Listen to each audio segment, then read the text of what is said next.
It's been weeks. Many things are going and happening. It's been weeks. Many Ghanaians have been returned. They say about 800 Ghanaians have gone back to Ghana because they fear. Yes, congratulations to the Ghanaians have decided to return back home from South Africa after the flux of anti-immigrants. You know, some people call it anti-immigrants, some people call it xenophobia, some people call it Afrophobia, because xenophobia is apparently the fear of foreigners. But there's no fear there, okay? When you fear a lion, you don't beat it up. When you fear tiger, you stay away from it, okay? You can't fear something and beat it up, okay? Some people say it's hate of whoever. It's not fear. So, and some people say it's Afrophobia. So, to specify, it's about black people, not necessarily about foreigners. Now, Ghanaians are very proud people, okay? Ghana has returned 300 people back to Ghana. And listen to what Mr. Lamola said. Good evening, my dear brother, Samuel Abakwa. I'm greeting you from Pretoria in South Africa. I've watched your interview with one of the Ghanaian media with shock and disappointment, because the interview is riddled with misinformation and factual inaccuracies.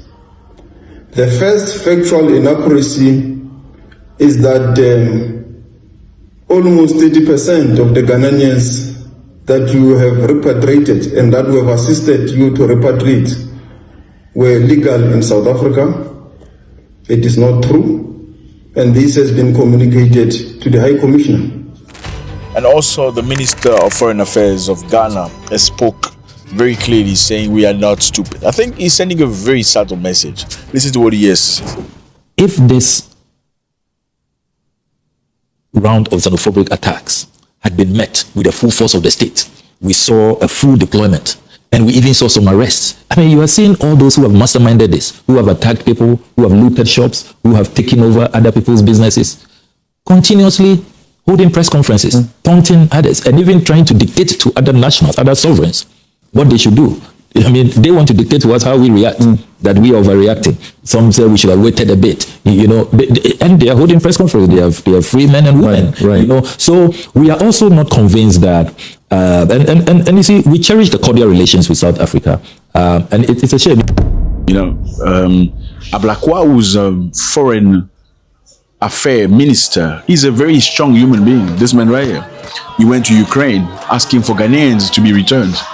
Mr. Ablakwa is the kind of person that doesn't let his people be mismanaged by other people. They will never do that.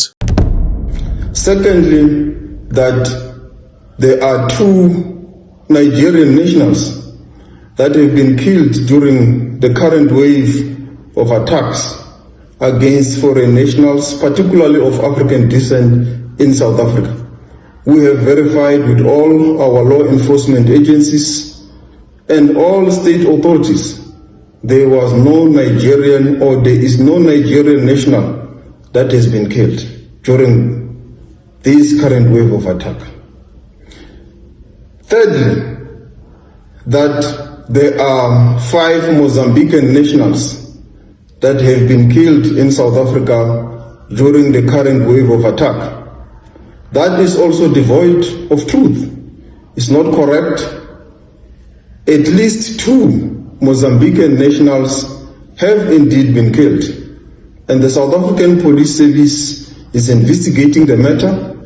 It's following leads with possible arrests soon. And as the South African government, we have extended our condolences to the Mozambican government. We deeply regret this incident, and we have condemned it with the strongest terms. Again, the South African government has called for restraint, has called for respect of the rule of law in South Africa, has called for all the groups to stop enforcing immigration laws, and to have, when they have got protests, which is constitutional, to be violent against foreign nationals.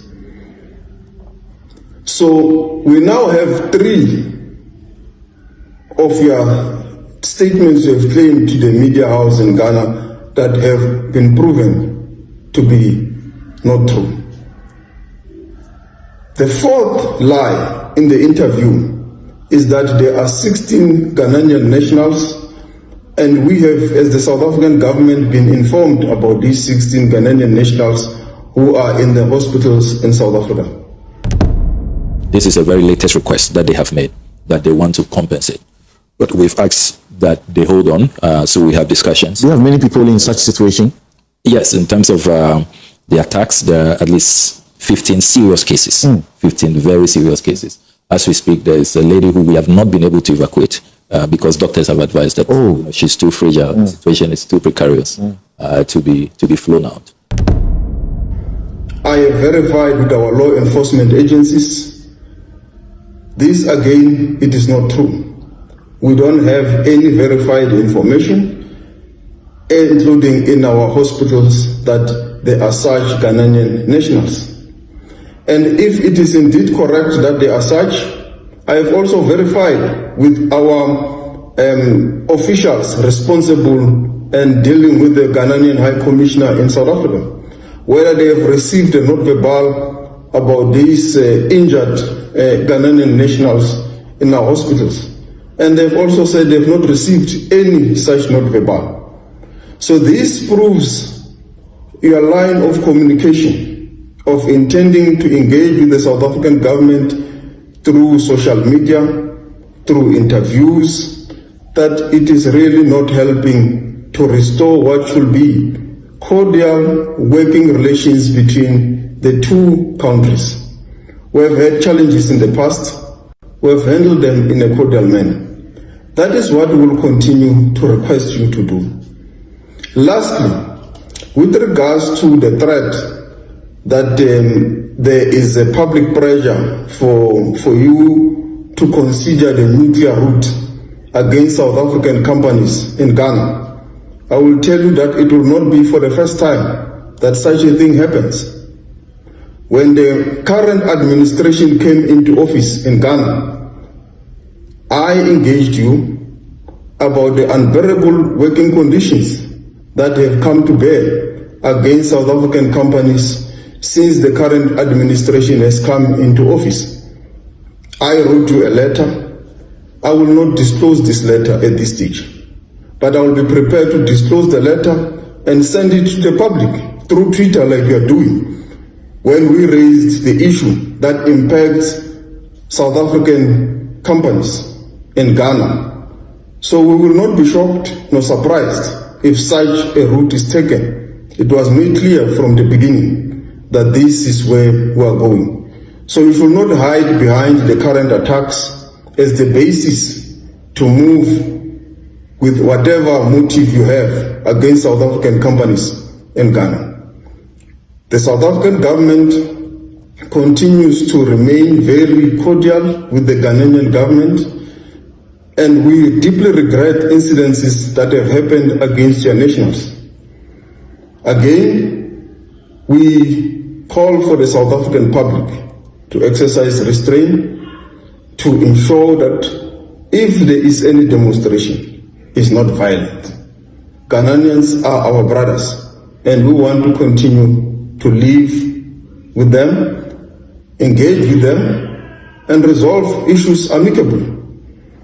With regards to the call for the debate at the African Union, as the South African government, we have said we remain ready to engage with the Ghanaian government or to engage at the multilateral forum of the African Union on the pull and push factors in relation to irregular migration. Irregular migration is a global challenge. It is not unique to South Africa. It will need all of us as African states to share responsibility to deal with irregular migration. We are one of the highest receiving countries in the continent in regards to irregular migration. So we will need to share this responsibility, and we will be ready to engage, my dear brother, in this debate as it moves on. I hope you will find this message in order, as it is the choice of communication and the line of communication that you have chosen, despite our repeated requests that let's have cordial and diplomatic engagements. I thank you and I wish you good night in Accra. Thank you very much.